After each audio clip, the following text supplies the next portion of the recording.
ચાલો વિદ્યાર્થી મિત્રો, આજે વિડીયો નંબર 29 લાવવાનો છે. બરાબર, આના પહેલા એટલે કે 28 નંબરનો વિડીયો સિરીઝ આપણે લાઈવ કર્યું હતું, જેમાં નેટની સમસ્યા હતી એટલે આપણે બરાબર કરી શકીએ નહીં.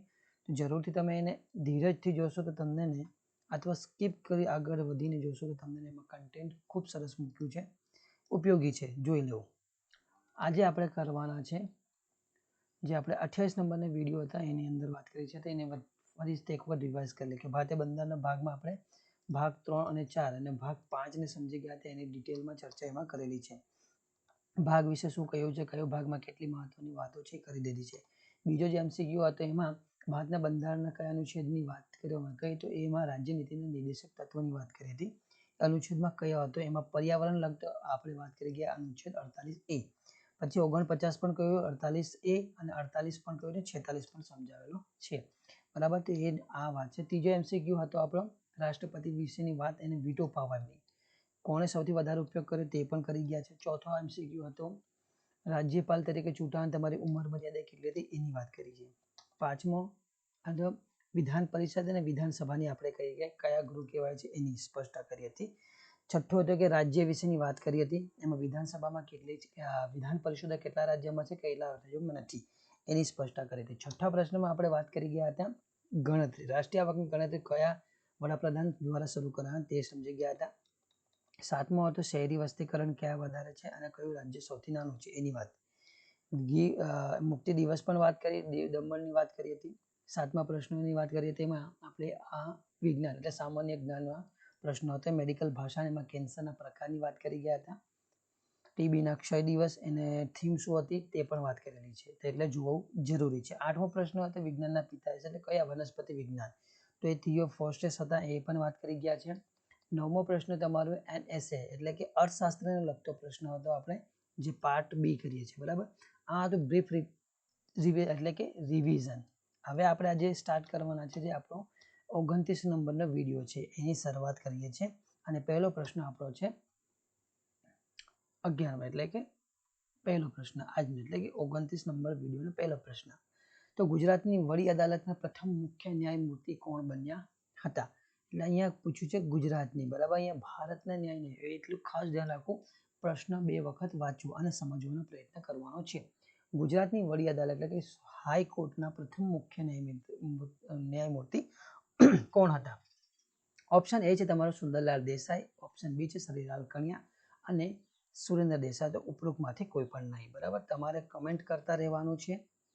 આપણા સુંદરલાલ ત્રિકમલાલ દેસાઈ, એમનું આખું નામ છે સુંદરલાલ ત્રિકમલાલ દેસાઈ. એવું પણ પૂછ્યું છે કે આખા એટલે કે પ્રથમ મુખ્ય ન્યાયમૂર્તિનું પૂર્ણ નામ જણાવો, તો આપણને આવડવું જોઈએ કે સુંદરલાલ ત્રિકમલાલ દેસાઈ એ આપણા મુખ્ય ન્યાયમૂર્તિ હતા, ગુજરાતની વડી અદાલતના પ્રથમ ન્યાયમૂર્તિ. હરિલાલ કણિયા એ હતા આપણા ભારતના સર્વોચ્ચ ન્યાયાલયના પ્રથમ ન્યાયમૂર્તિ. ચલો એના વિશે પણ થોડુંક જાણી લેવું જોઈએ કે વડી અદાલત એટલે રાજ્યની અને સંઘની બંનેની વડી અદાલત હોય છે. એટલે કે સર્વોચ્ચ ન્યાયાલય હોય તો ભાગ 5 કોનો યાદ કરવાનું, તો આપણે સંઘને યાદ કરવાનું. ભાગ 6 કોને યાદ કરવાનું, તો રાજ્યને. રાજ્યની વડી અદાલતની વાત આવે તો રાજ્યની હેઠળ આવશે અને સર્વોચ્ચ ન્યાયાલય આવશે તો ભાગ 5 સંઘને યાદ કરવું. બરાબર, તો આ રીતે યાદ કરવાનું છે. ન્યાયતંત્ર, આખા ન્યાયતંત્રની વાત કરીશું ત્યારે કોને સમજવાનું છે? સંઘનું સમજવાનું, એટલે ભાગ 5. સર્વોચ્ચ અદાલતની સ્થાપનાની જોગવાઈ આપણને અનુચ્છેદ 124 ની અંદર મળે છે.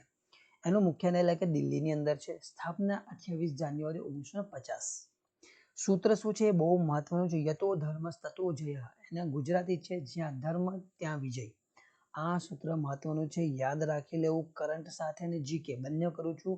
આપણે યાદ રાખજો, પાર્ટ બી કરી રહ્યા છે LRD નું સ્પેશિયલ. બરાબર, પહેલા ન્યાયાધીશની સંખ્યા એટલે કે આના પહેલા જે ન્યાયાધીશોની સંખ્યા હતી એ 30+1 એટલે કે એક મુખ્ય ન્યાયાધીશ બાકી એના સહાયક હશે તો એ થાય કુલ સંખ્યા હતી 31.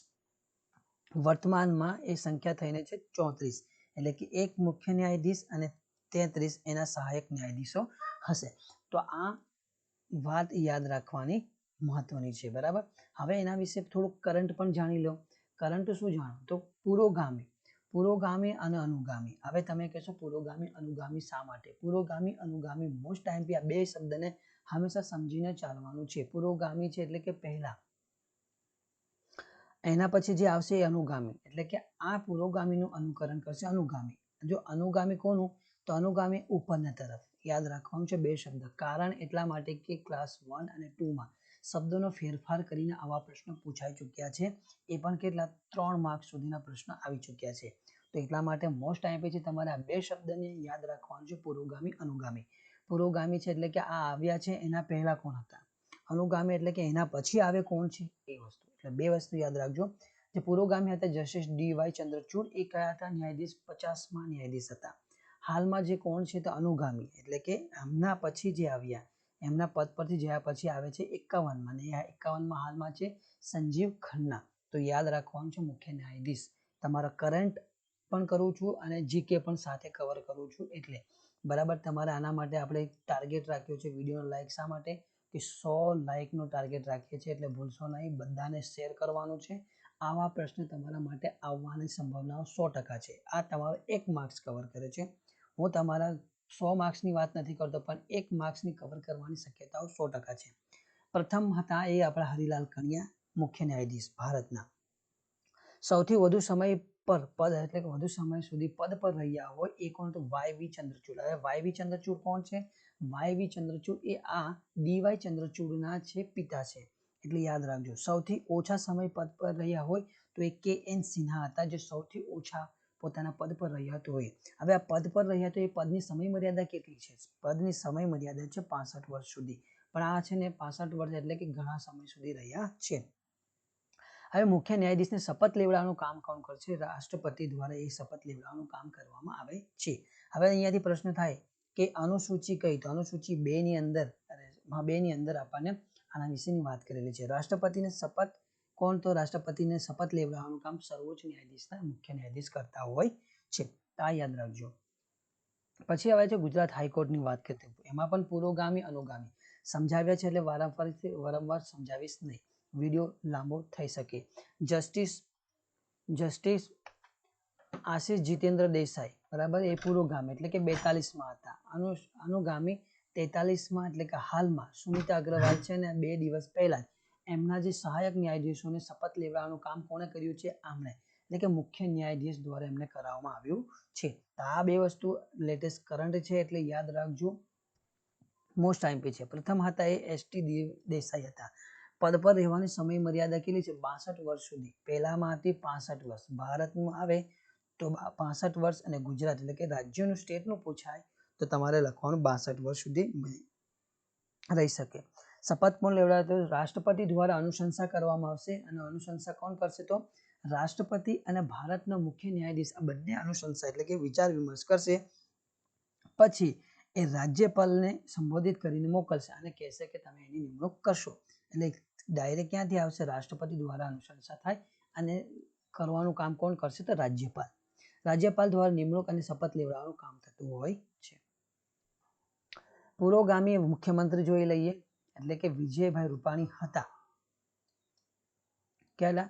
17માં એટલે કે 16માં મુખ્યમંત્રી હતા. અને આ 17માં કોણ? તો અનુગામી એટલે કે ભૂપેન્દ્રભાઈ રજનીકાંત પટેલ. હવે આખા નામ પણ યાદ રાખજો. પૂર્ણ નામ હંમેશા બધા મુખ્યમંત્રીને યાદ રાખવાના. બધા એટલે જે વર્તમાન છે એ, અને એના પુરોગામી હતા તે. એમનો મત વિસ્તાર ઘાટલોડિયા છે, ને આ આપણા છે 17માં મુખ્યમંત્રી છે. પ્રથમ રાજ્યપાલની વાત કરીએ તો શ્રી મહેન્દી નવાઝ જંગ હતા. અને હાલના રાજ્યપાલ કોણ છે? આચાર્ય દેવવ્રત. યાદ રાખી લેજો. પ્રથમ વિધાનસભા અધ્યક્ષ કલ્યાણજી મહેતા હતા. ઉપાધ્યક્ષ અંબાલાલ શાહ હતા. તો હાલ કયા છે?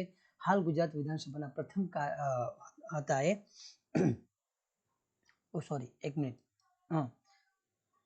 સ્પીકર એ કોણ છે? તો એ છે શંકરલાલ ચૌધરી, અને ઉપાધ્યક્ષ જેઠાલાલ આહિર. આ યાદ રાખવાનું છે. ગુજરાતના વિધાનસભાના પ્રથમ કાર્યકારી અધ્યક્ષ હોય તો એ મનુભાઈ પાલખીવાળા, એટલે કે થોડા સમય માટે રહ્યા હોય એવા. કાર્યકારી પ્રથમ અધ્યક્ષ તો એ મનુભાઈ પાલખીવાળા પૂછાય નથી, પૂછવાની શક્યતા. પ્રથમ વિધાનસભા અધ્યક્ષ છે કલ્યાણજી મહેતા હતા. પ્રથમ ઉપાધ્યક્ષ અંબાલાલ શાહ. યાદ રાખી લેજો. અને હાલના એ પણ યાદ રાખવા, એટલે બંનેને યાદ રાખજો તો યાદ રહેશે. ગુજરાતના પ્રથમ કાર્યકારી રાજ્યપાલ તો કોણ? પી.એન. ભગવતી. પ્રથમ રાજ્યપાલ આવશે એ પણ સમજવાનું. પ્રથમ મહિલા મુખ્યમંત્રી આનંદીબહેન પટેલ. વિધાનસભાની હાલ સીટો કેટલી છે? 182. કયું સત્ર હમણાં કે કયું વિધાનસભાનું સત્ર એટલે વિધાનસભા ચાલી રહી છે? તો એ 15મી ચાલી રહી છે. શારદા મુખર્જી એ ગુજરાતના પ્રથમ મહિલા રાજ્યપાલ છે. હમણાં રાજ્યપાલ છે આચાર્ય દેવવ્રત છે. વિરોધ પક્ષના નેતા હમણાં કોઈ પણ નથી. યાદ રાખજો. મોસ્ટ આઈએમપી નેગેટિવ પ્રશ્ન હોય તો આવી રીતના આવશે. હાલના વિધાનસભાના અધ્યક્ષ શંકરભાઈ ચૌધરી, ઉપાધ્યક્ષ જેઠાભાઈ આહિર. ગુજરાત વિધાનસભાનું નામ કોના પરથી રાખવાનું છે? તો એ રાખ્યું છે વિઠ્ઠલભાઈ પટેલ. બરાબર, ભારતના વિધાનસભાના પ્રથમ અધ્યક્ષ હતા, યાદ રાખજો. ચલો 12મા MCQ ની વાત કરી લઈએ.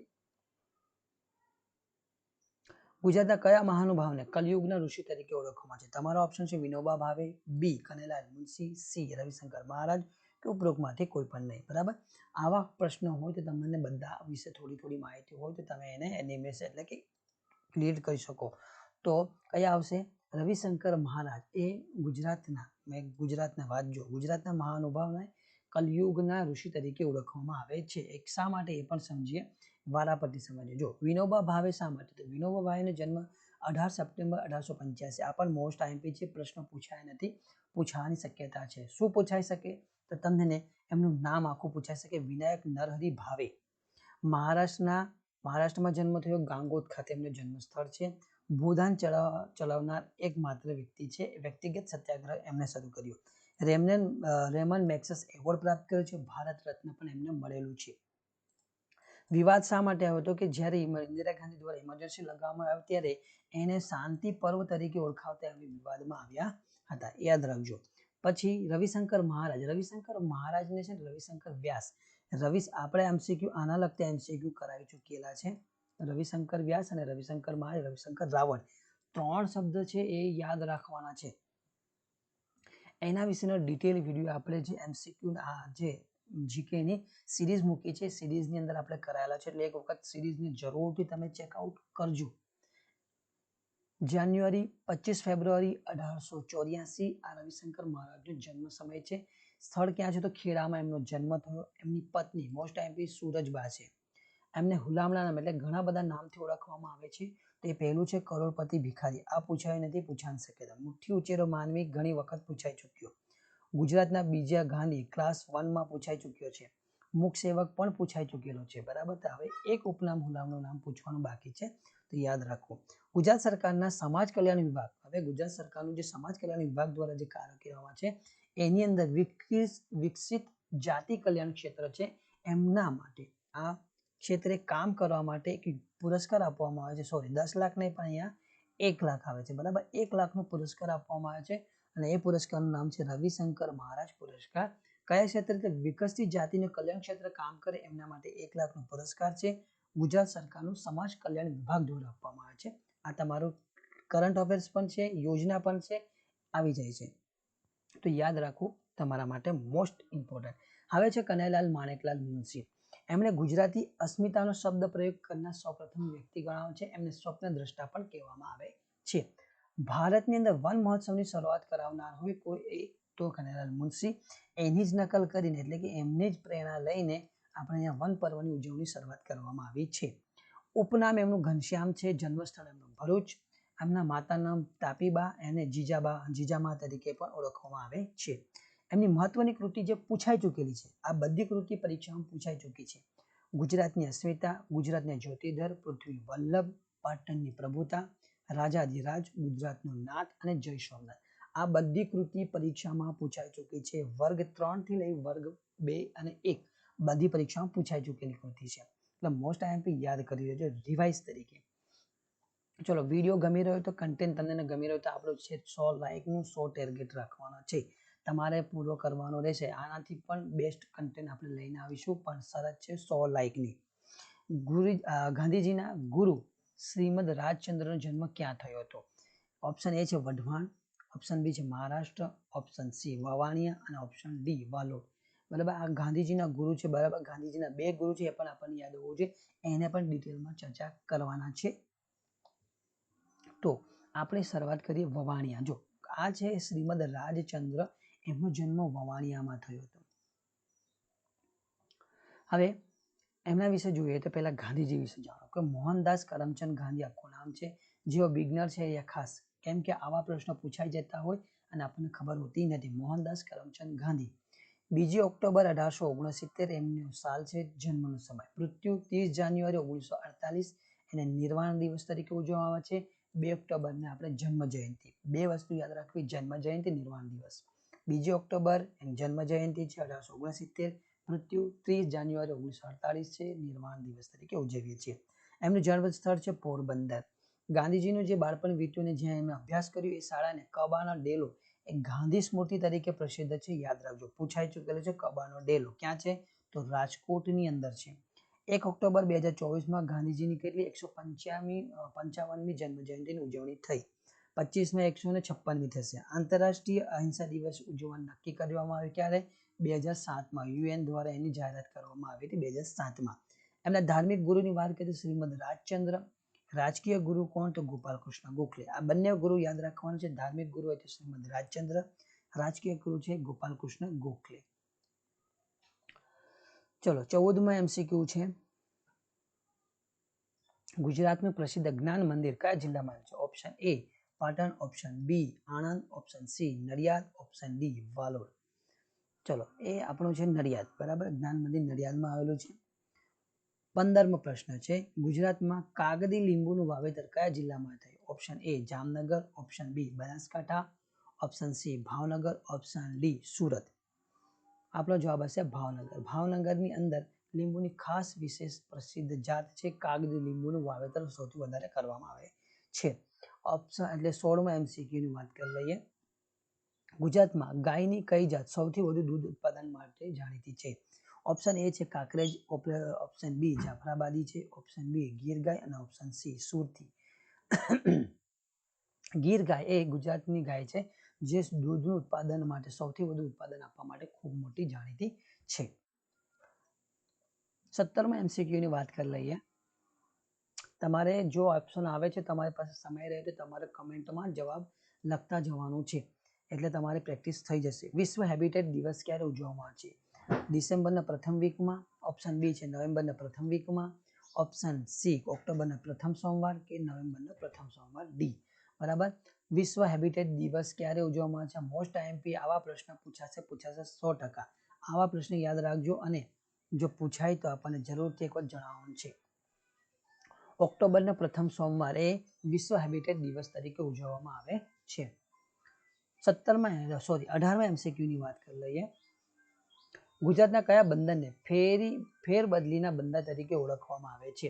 ઓપ્શન એ છે તમારો મુન્દ્રા, ઓપ્શન બી છે Pipavav, option C Salaya, option D Hazira. બાબા મુન્દ્રા પીપાવાવના વિશે પણ ડિટેલમાં ચર્ચા મેં તમને કરી છે. વિડીયો સિરીઝ છે, સિરીઝને એક કન્ફર્મ જોવો તો તમને ડિટેલમાં અને પુનરાવર્તન બંને એક સાથે થઈ જશે. તો આપણો જવાબ શું હશે? સલાયા એ ફેરબદલીના બંદર તરીકે ઓળખવામાં આવે છે. હવે એના વિશે પણ 19માં MCQ ની વાત કરી લઈએ. તો ગુજરાતના કાર્યરત ઘોઘો રોરો ફેરી કયા જિલ્લામાં આવેલું કાર્યરત છે? ઓપ્શન એ છે નર્મદા, ઓપ્શન બી છે ભરૂચ, ઓપ્શન સી સુરત અને ઓપ્શન ડી પોરબંદર. બરાબર, આ બધાને ખબર છે ઘોઘો રોરો ફેરી યોજના ખૂબ રોરો ફેરી છે એ ભરૂચથી લઈને ભાવનગર સુધીના અંતરને ઘટાડવા માટે કરવામાં આવી હતી ઘોઘો રોરો ફેરી. તે કયા જિલ્લામાં હશે? જવાબ હશે તમારો ભરૂચ. ઓપ્શન લાસ્ટ MCQ છે તમારો. ગુજરાત સરકારે સ્થાપેલા વનોમાંથી ભક્તિ વન કયા પર્વતની તળેટીમાં આવેલું છે? Option A Girnar, option B Chotila, option C Pavagadh, option D Shatrunjay. આપણો જવાબ હશે ચોટીલા. બરાબર, ચોટીલાની પર્વત તળેટીની અંદર ભક્તિ વન આવેલું છે. એની સ્થાપના ગુજરાત સરકાર દ્વારા કરવામાં આવી વન મહોત્સવના હેઠળ. બરાબર, દર વખતે વન મહોત્સવ કરીએ છીએ. તો લાસ્ટ MCQ. બરાબર, ફરી એક વખત આપણે પ્રમોશન કરી લઈશું. જો વિડીયો કન્ટેન્ટ ગમી રહ્યું છે તો આવું કન્ટેન્ટ આપણે લઈને આવીશું ડીપમાં. આ તો પ્રથમ સ્ટેજ છે, એવાથી પણ સારા MCQ લઈને આવીશું. પણ શું, જે લોકો પણ વિડીયો જોઈ છે લાઈક કરવાનું છે, શેર કરવાનું છે અને નવા હોય તો ચેનલને સબસ્ક્રાઇબ કરવાનું છે અને બેલ આઇકન ઓન કરશો એટલે જ્યારે પણ લાઈવ આવીશું તો તમને નોટિફિકેશન મળી રહેશે. બરાબર, તો એવું ભૂલ કરશો નહીં. આપણો ટાર્ગેટ છે 100 લાઈકનો. 100 લાઈક આપણે એક વિડીયો પર પહોંચાડવાનો છે. ચલો ફરી મળીશું, ત્યાં સુધી લઈએ અલવિદા.